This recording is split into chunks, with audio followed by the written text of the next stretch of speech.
Welcome to the Wedding Chaplain Podcast. My name is David Anderson, and I am so glad that you are joining us for today's episode. This podcast is designed especially for engaged couples who are preparing for marriage in the months ahead. We also love connecting with couples who are already married. So whether you are newlyweds or have been married for years, and with anyone who wants to grow stronger at any stage of marriage. Now, today we're talking about stress. That may sound like an odd place to begin when we're talking about engagement and weddings and marriage and all that. But almost every engaged couple knows exactly why this matters. Engagement is a wonderful season, but can also be a demanding season. There are decisions that need to be made, details that need to be managed, family opinions to navigate, money conversations to have, and a wedding date that seem to get closer and closer with every passing week. Sometimes in the middle of all of that, the couple who loves each other very deeply can begin to feel tired, tense, or disconnected. The stress of planning the wedding can start pressing on the relationship that the wedding is supposed to celebrate. So that's why I'm so glad to share today's conversation with Dr. Laurel Mellin. Dr. Mellin is a health psychologist, the founder of Emotional Brain Training, an associate clinical professor at the University of California, San Francisco, and a New York Times bestselling author. She has spent her career helping people understand what is happening in the brain when stress rises and how we can move back toward connection, clarity, and joy. So in this episode, we talk about why engagement can feel so stressful, how stress affects the way couples communicate and make decisions, and how couples can begin building healthier emotional patterns before they ever walk down the aisle. Dr. Mellin also shares a simple, practical tool that couples can use when emotions start to rise and the conversation begins to get tense. So I think this conversation will be helpful for engaged couples, married couples, and anyone who wants to understand why stress affects relationships the way it does. My hope is that it gives you some language, some encouragement, and a practical step you can use in your own relationship. So I am glad to welcome Dr. Laurel Mellin to the Wedding Chaplain Podcast today. Well, I am so excited today to have our guest. Her name is Laurel Mellin, and she is, her specialty is something called emotional brain training. And I have invited her on today to tell us a little bit about that and really help us focus on the idea of stress and the stress that couples all go through the process from the time they get engaged to the time they get married, and the stress that they'll sometimes experience in that first year or so of marriage. And I have just asked Laurel to come help us how to manage stress. So Laurel, thank you so much for being with us today. What a pleasure, David. Thank you so much for inviting me. It's a joy to be here with couples getting married and having love in their lives and all the stress too. Absolutely. Tell us a little bit about yourself.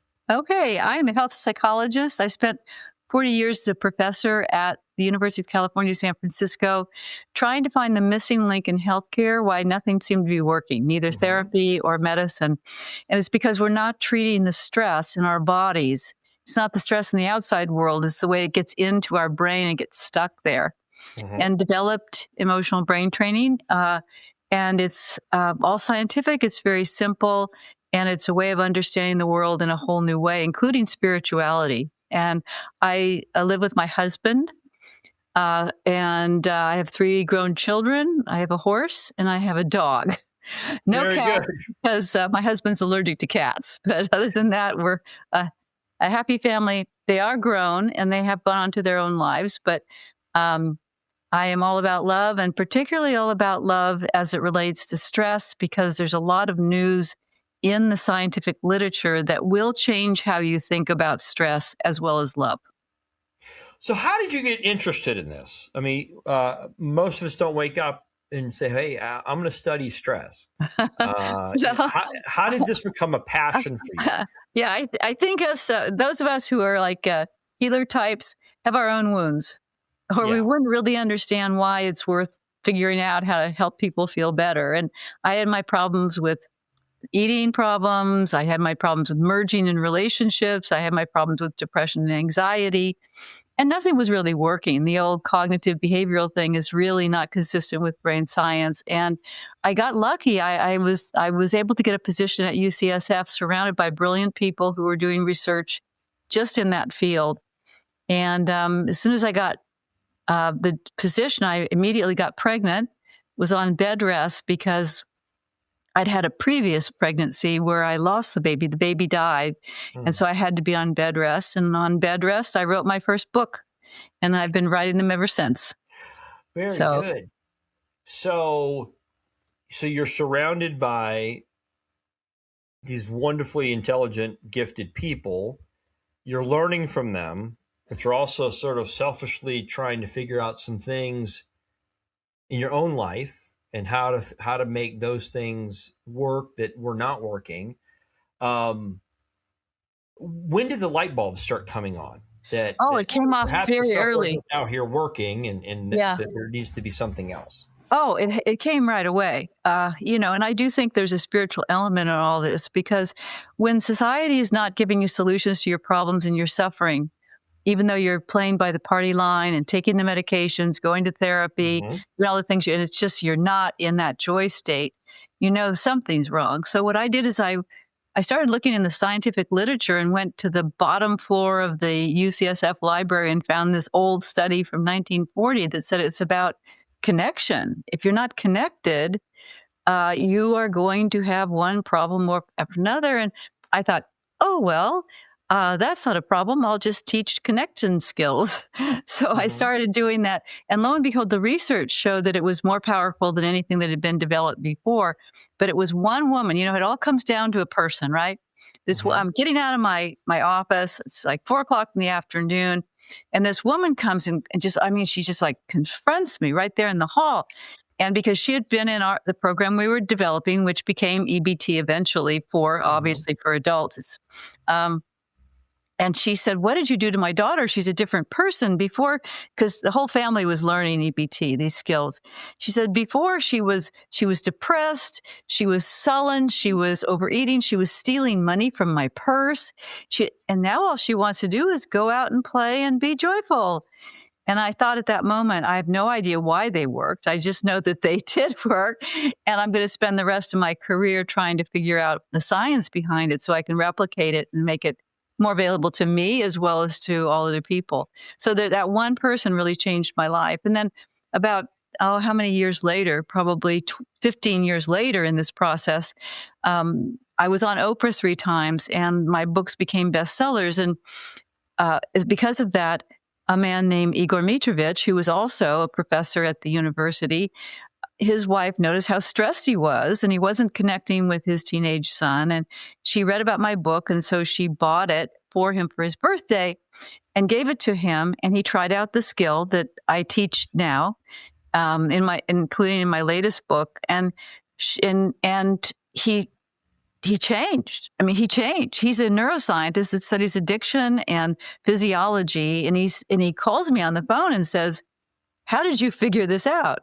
And I said, it took a long time.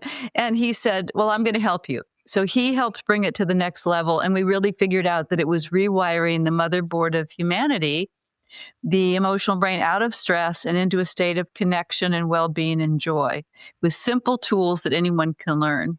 So those are the 2 people who changed my life the most in terms of my work.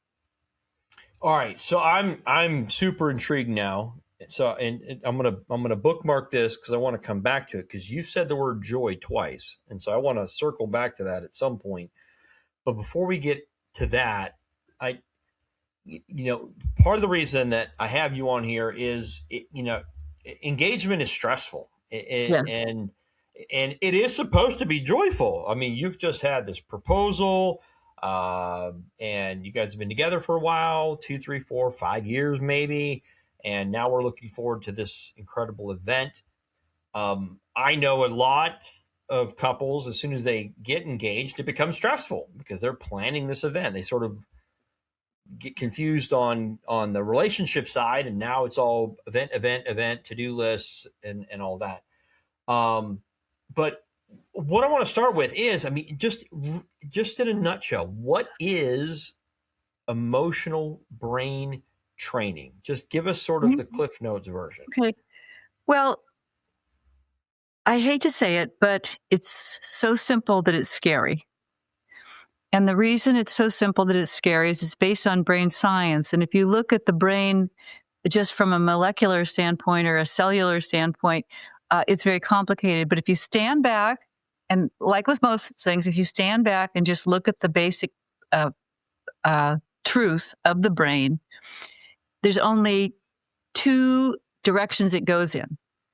So let's say that you're engaged and, you go in and your mother feels this way about it and your father feels this way and your betrothed feels this way. And all of a sudden there's a lot of stress. And so that stress comes into your brain, not at the conscious level, but at the unconscious level in the emotional brain in a little structure called amygdala, which is about everything. And that amygdala has circuits in it that either spiral you up to joy and connection and well-being and higher purpose and spiritual connection, or if it goes over a certain amount, your hunter-gatherer brain clicks in and you spiral down in something called stress overload because it's activated by what's called a survival circuit. So these survival circuits, we all have them. And you're running one of those spiral down circuits when you feel disconnected, you're confused, you're overwhelmed, you are looking not inside yourself, but outside yourself for some kind of an escape because this is miserable. And actually, moments of that survival circuit are actually necessary and they're good for you. And if you connect with your emotions in a very particular way when you're in that stress, you actually get more resilient, more loving, and more joyful. But almost nobody has the skills to process those toxic emotions. So the survival circuit, when you're feeling a little bit, even slightly stressed out or definitely overwhelmed or a little bit off, the survival circuit is the problem, not you. So it's not you being a bad person. It's this circuit in your brain that gets activated. The reason I developed this, and I'm 77 now, I started when I was 28, was because there is no current method, not mindfulness, not positive psychology, not deep breathing, not tapping, not anything that you can do on your own that shut off the survival circuit. And I believe it's the right of every human being on this planet to be able to get and learn the skills so that when you're at 3:00 in the morning, when you're upset, you can't sleep, when you feel like you're an addict because you're addicted to food or alcohol or people's approval or success, or that you're just depressed and anxious and overwhelmed, that you don't blame yourself. You say these words: it's not me, it's a circuit. Or it's a wire, because that's all it is. It's a wire in your unconscious mind. It's a memory that was stored, and then the brain replays it in some ridiculous way and makes it seem real. You cannot rewire them by asking yourself how you feel, because when these circuits are activated, what happens is the thinking brain is not functioning well, and it gives control to the emotional brain, which goes into overdrive with stuck or toxic emotions. And research has shown that you can't think your way out of an eating binge, an argument with your spouse, a stuck state. And so what EBT gives you is one simple skill used in a variety of ways that on the spot within 5 minutes shuts off that circuit and then begins to rewire it as a circuit of your choosing that's going to make you loving, connected, and authentic. What is the five? So you talk about that sweet spot of connection. What are you telling? What are some of the tools that you would teach to an individual or couples? Yeah, there's 5 levels of stress in the brain, and in EBT, if you become a member, you learn all 5 of them. But about 90% of the time, people use one tool, which is the tool for being definitely stressed. And then some of the ones being like really stressed out, that's damage control. So in the new book and on our website, what you have is an app and you have a book. And what you do is you learn how to do what the brain needs to shut off the circuit. It actually rips the circuit apart, and it actually allows you to get relief within 5 minutes, but truly you get relief back to a state of connection within about 30 seconds. Wow. And then the rest of it is adding on to deepening that experience, but you get relief really quickly. The reason, so you basically complain about something very briefly. When you go to therapy, what they do now in therapy, which we're trying to eradicate, is they do not rewire these survival circuits. I don't think therapy is a complete waste of time. I think it can be useful because you need advice and counsel and wisdom. But unfortunately, the reason that we can't follow all that wisdom is because of these survival circuits. And currently, psychotherapy is not set up to rewire these circuits. Well, so what happens is, I think on a certain level, they keep replaying the circuits. Like, it's just a recording. Like, hey, let's talk about this memory. Let's just keep replaying it. We're not going to do anything with it. Right. But how does it make you feel? And so there's really, you get stuck, I guess, because it's the past. I can't change it. But so let's just keep reliving it. Or how do I continue to handle it? But you're suggesting a whole different way of approaching that. Yes, I believe that this is just the way the internet gave us more access to cognitive knowledge. EBT gives us more access to emotional knowledge, and it's recorded in a completely different way than anything else. For example, you go to the therapist and they talk you through it. For why did you do this? And what did she say to you? And will you say that back to her? You're staying in your thinking brain. That's not where the problem is. There's survival circuits in the emotional brain. It doesn't take 50 minutes. It takes 5 minutes, and it shouldn't be once a week. Every couple should be equipped with EBT skills, because if you are, you're going to be triggered an average of 5 times a day. The average American is triggered 5 times a day. If you don't have EBT, because it's always a survival circuit, because when you're triggered, you know that you're going to a little bit of a space where you're not quite spot on with yourself, right? You're a little bit more extreme, and that's true for everyone. And so you want to be able to right the ship right then. So before you do all the damage to the relationship or to your work or to your family. So this is particularly for couples. And I mean, I have very, very strong feelings about this because I'm very happily married now. And I know the difference. I was divorced in the past, and I am very happily married. And my husband does EBT, and I do EBT. And we have deepened our relationship on all levels. And most couples are facing the stress of the period of the wedding where you're in between. You know, you are still attached to your family. You know, when you get married, it is a spiritual commitment. And it is, you're going to be putting that other person first. And, you know, that is a covenant. And so, you know, you're in between of who's your alliances with, who matters the most. Somebody's going to get left out. All of that is very, very stressful. But that's the beginning of a time when there will be stress. And I want to just say that quite frankly, that when you get married to someone, make a commitment, it's a change. And when Walt and I got married, this was 13 years ago, we met and we just knew there was a spiritual connection there. There was something very special, and we acted on it. We began to spend more time together, and we've basically been together and deepened our relationship ever since. It has only gotten better. That is not the norm. And the norm is that as you start moving into a new phase, and we noticed that when we got married, we made that commitment to each other. It really deepened our love. There was a big difference between dating or even living together and getting married. It was really a big emotional experience for both of us. It really deepened our love. But I want you to think of your relationship based on how the brain operates. And how the brain operates is that it essentially, when you come together, you have a love and you have a compatibility, and you are also being impacted by chemicals that are much like cocaine. because they're really strong, I am in love type chemicals that come up.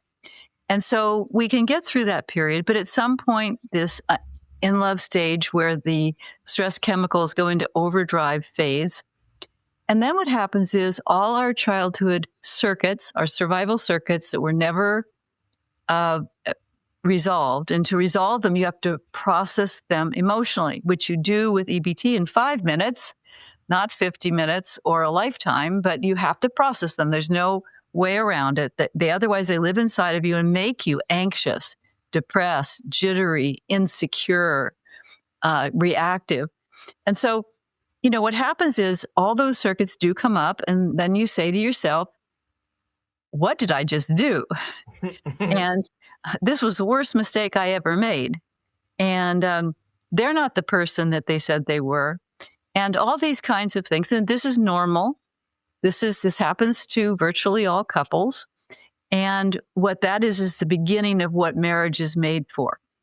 What marriage is made for is to help us evolve into being more loving, more spiritual, more responsive people, to making our dreams come true and giving back to the world in the way that is our job for who we are. And so what happens is at that point, your survival circuits start launching themselves, and you are either EBT prepared or not. And if you're not EBT prepared, that means you are probably going to behave in ways, think and say things that you later regret, and won't use the relationship as a way of saying, I love you so much that I'm actually going to clear some of my own circuits. Thank you very much. And I got to that point with Walt and my husband because, I noticed that my desire for him was fading, because at first everyone is very much in love and, it's very romantic and there's a lot of romantic evenings and all. And I made the personal decision that I was going to make this marriage out of love. And I was going to do my part to clean up my act of any circuits that I had that were making me judge or be demanding or be reactive, or those things that we all get to when we're stressed. Everyone does when they're stressed. It's just a matter of the stress. And so I did. And what's happened is all aspects of our life, including our romantic life, has only gotten better, which is not the norm. Because what happens is people begin to shut down. They can't be emotionally honest with each other. They can't connect with each other. And then they start being inauthentic. Or they start, in fact, there's 5 levels of stress in the brain. If you're at brain state 1, which is joy, the top part of your brain, your thinking brain is on charge, and that's the only intimate state. So all of the tools of EBT go to that state of joy, that state of connection, which is best for your physiology, which means your psychology, your spirituality, and your medical, your actual health. And so it goes to that state, and then it goes to brain state 2, which is where almost the top of your head. It's more like the neocortex and a little bit of the limbic brain, and you feel good, but you're still running these circuits that are protective. They're like having both heat and air conditioning in your house. It keeps it within a certain level. You don't get too stressed out. You don't kind of lose it. Once you go below the line in your brain to level 3, in level 2, you're not intimate. What we are is we're transactional. I'll do this for you if you do this for me. If you are in that state, watch out. It's a downward slope. Okay? The relationship must be about higher connection to your values, to your God, to your own human development of being a better person, which means you can set a lot of boundaries with that person because you're doing it because you're connected to the God within you, to the connection inside of you. You're not connected to that person. You're mainly with your own integrity, with your own sanctuary inside you. And that gives you the strength to be intimate and honest and brave. At 2, you start saying, well, I'll do this for you if you do that for me. And there's nobody saying, what am I doing for higher purpose? It gets much worse. Right after that, it goes to 3, 4, and 5, which goes from being a little stressed to definitely stressed to completely stressed out. In those states, we treat ourselves and others like objects. There's no room for love. So what I would say to you, if you have even the best of marriages, typically what will happen is you will either be able to rewire your survival circuits, and I suggest getting those skills now so you can have them during this time. And they're very simple to learn, and using them with each other. Walt and I have been through a lot together. He was walking the dog one night about 3 years ago, and maybe 4, and he was up at the seminary that's right near our house. There's a seminary, and it's old and decrepit, and it's from 150 years ago, and the stairways are. He tripped down the stairs with the dog and fell splat on his head and his neck on the pavement, and he was in bed for 8 months with multiple surgeries, us thinking that he would be in pain and in a wheelchair the rest of his life. I became the caretaker, and I'm still running an institute. I'm still seeing patients, and I'm still developing books. And that I got sick, and I had to go in the hospital, and then I got sepsis. So we had about $3 million of healthcare expenditure. Fortunately, we didn't have to pay it during this time.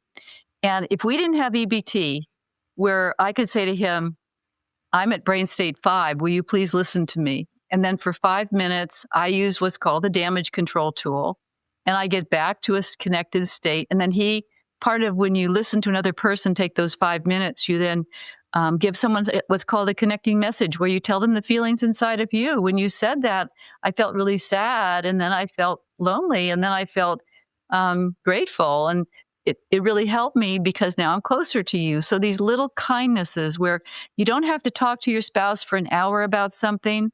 And that's another thing I just want to mention.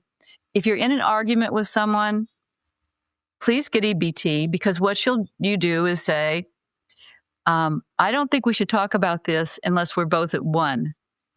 If we're not at 1, let's not talk about it, because we're not really talking about what's going on. We're talking from our survival circuits, and it's destroying our relationship. So you can essentially have this language of what my brain state is or what my stress level is, and you can actually listen to each other for those 5 minutes and save a lot of hurt and deepen your love.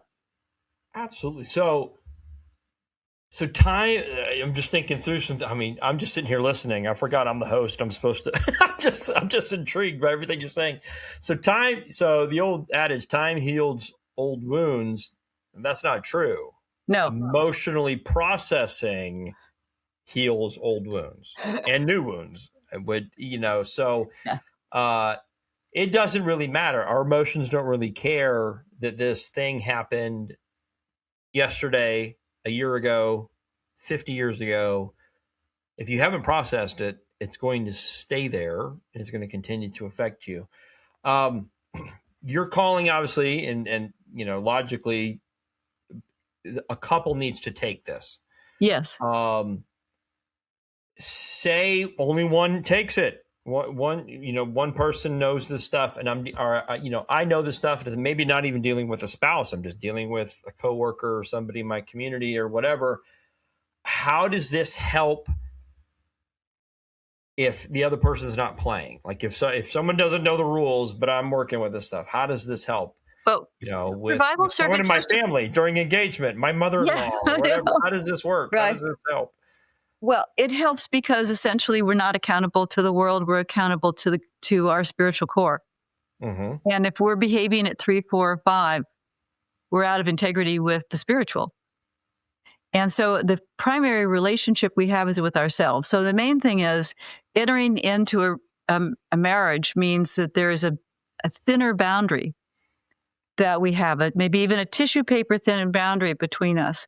But also we're supposed to be the best friend of our spouse, and best friends don't let other people do things that are deleterious.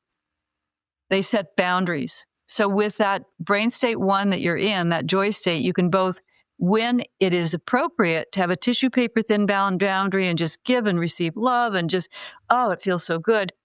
And when there's a need to set a limit, you can have a vault thick boundary without being judgmental, just being kind, so that you don't let your partner go off the rails or even control them, but you just say where you are with it. So number 1, it helps the individual. Number 2, survival circuits activate other survival circuits.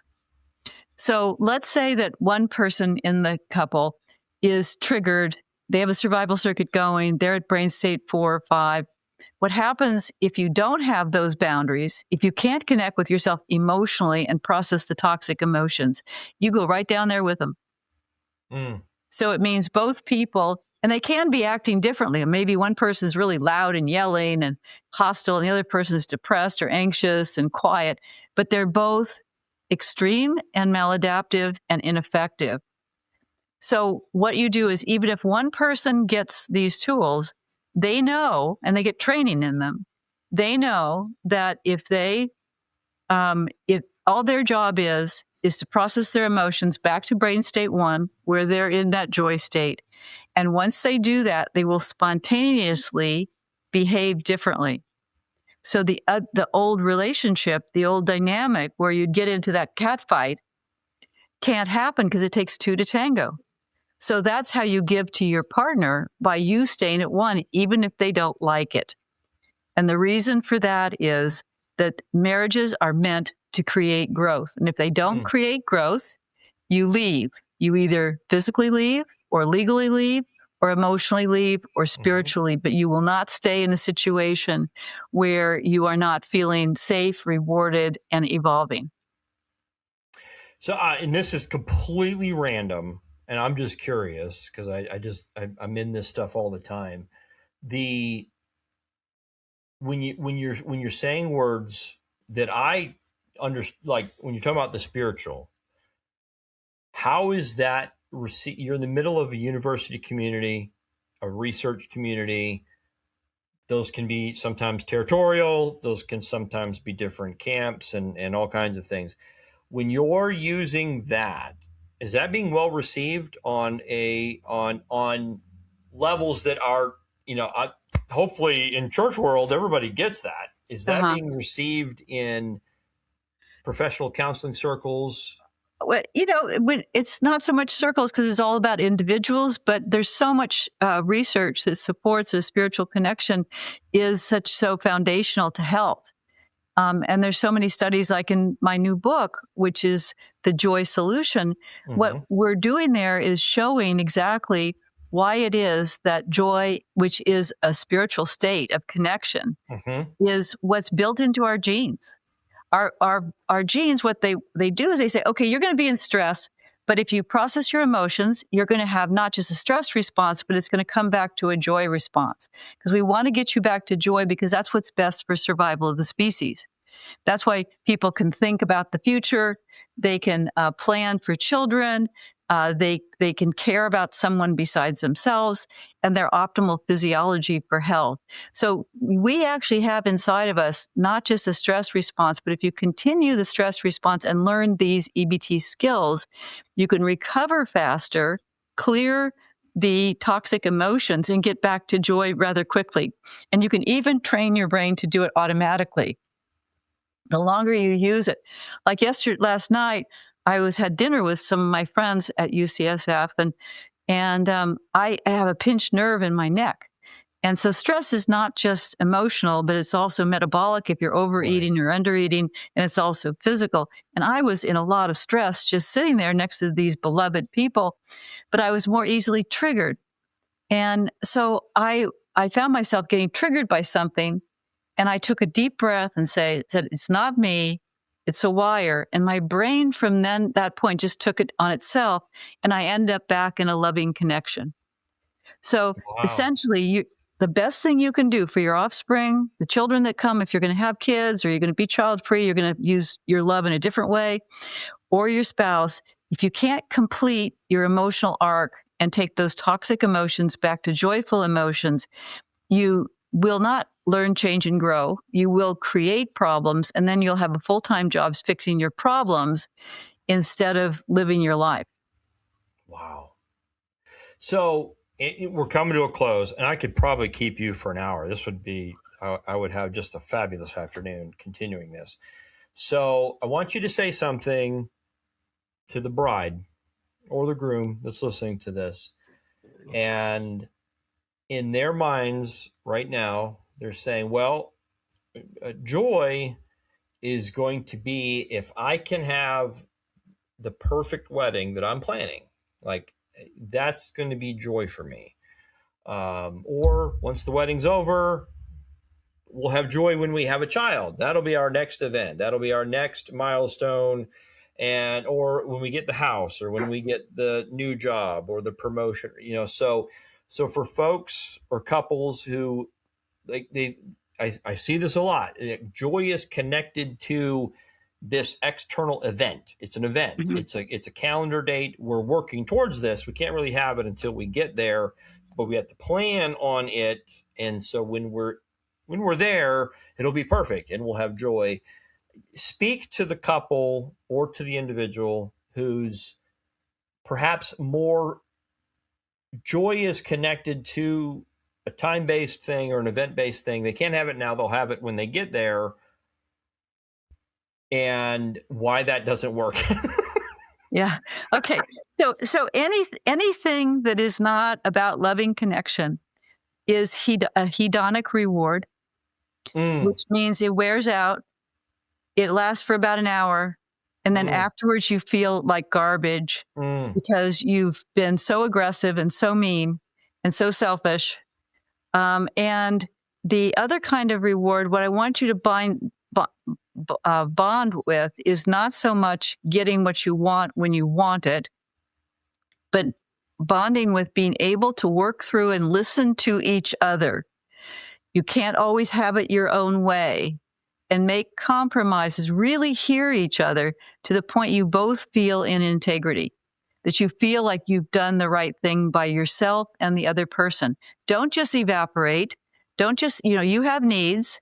The other one has needs. And the one thing that will make the big difference is if you are connected to the spiritual, where you say, when I get into that ceremony, when I'm looking across at this person, am I going to have sanctuary, peace and power from within, authenticity, vibrancy, integrity, intimacy, spirituality, and freedom? And that is your glow. And that is the basis for happiness. If it's that I got what I wanted when I wanted, or if I give up too soon and I know that I'm going to resent this person for the rest of their life if they don't come forward, you have to be an emotional adult to negotiate a wedding as well as to deepen a relationship. And you need to know where to draw the line and not. And you can't do that by thinking, because thinking alone doesn't really connect you to the deeper meanings of your life and the marriage that you're going into. Well, Laurel, this has been absolutely amazing. And I admittedly probably didn't get through 25% of all the things that I wanted to ask you. And I'm probably going to have you come back. Tell us real quick where people can find you. Where's the easiest place for us to find you, your books, your resources, anything like that? Great. You can find our entire program at EBT. It's like food stamps, EBT, except it's .org. And there's a whole community there with options at all different price levels. You can also get coaching from me at laurelmellin.com.